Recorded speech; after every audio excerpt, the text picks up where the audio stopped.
Ayan, pinalagan po ni Cayetano, ito pong pinost ni Executive Secretary Batman Recto, no? Sabi po ni Cayetano, I take offense that the Executive Secretary Ralph Recto posted in his Facebook na stage without waiting for the investigation. Ni hindi ako nakatanggap ng tawag sa kanya na kumusta ang mga senador, kumusta kayo? I hope your family is never put in that position. Alam po ninyo, ES ka, no? Executive Secretary ka. Dapat ang una mong concern yung kumustahin mo yung mga senador. Eh hindi. Nagpalaganap ka pa ng chismis eh. Inuna mo pa. Ito po Inuna mo pa, wala pang investigasyon. Meron ka na kaagad. Stage. Ibig sabihin, kunwarian lang daw yun. Alam nyo, buhay po ng mga senador, buhay po ng mga press people, ang nakasalalay doon. Delikado po talaga, nakarinig nyo naman yung putukan eh. Tapos sasabihin nyo, stage. Alam nyo yung kwento kasi nila, yan po ay stage lang para, yung ano lang po, gawa-gawa lang po nila yung mga putukan para makatakas si Bato.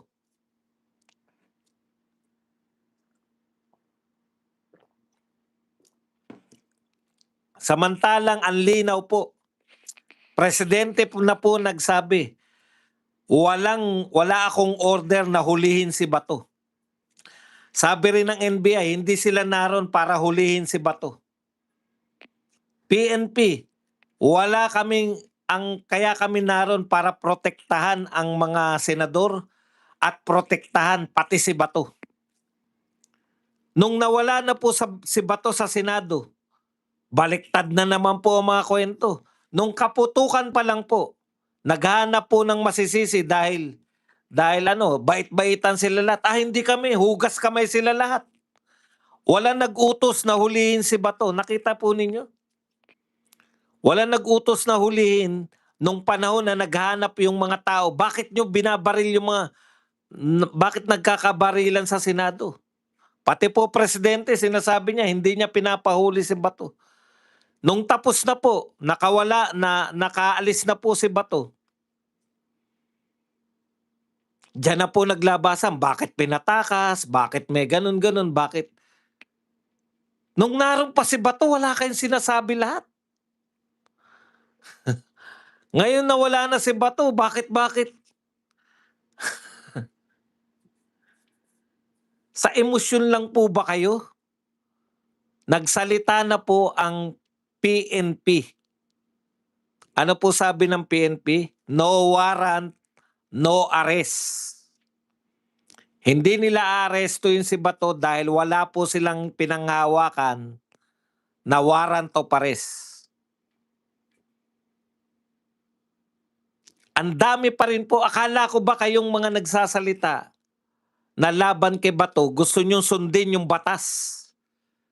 PNP na po nagsasabi, no warrant. Wala po silang hawak na warrant of arrest.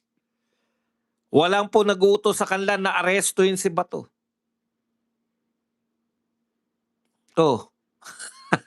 Warrant of arrest po.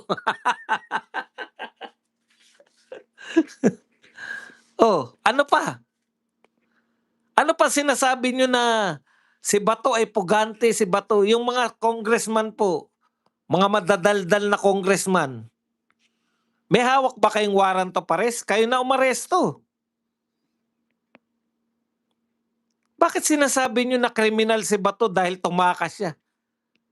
Hindi nyo po ba alam na yung ginawa ni Bato para mapahinga na po yung Senado, makapagtrabaho na, hanggat nariyan si Bato, wala pong katahimikan dyan. Bakit? Maya't maya pong may pagtatangka na huhulihin siya. Ngayon, di tahimik na Senado. Sasabihin na lang, failure si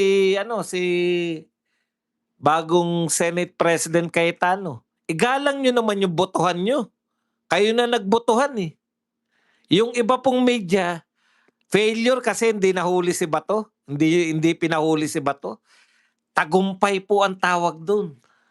mayroon tayong Senate President na hindi pumayag, na ipadala si Bato. Alam na po natin yan eh. Si Bato hulin, dadalhin sa dahig.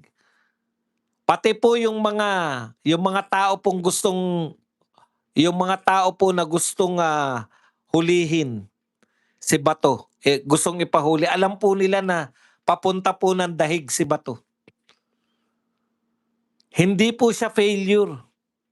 Hindi mo binigo ang mamamayang Pilipino. Kasi once na bumigay ka riyan, Senate President, marami pang kasunod.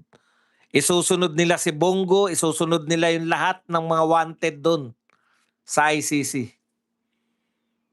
Mayroon tayong sariling batas. Bakit tayo sunod lang ng sunod?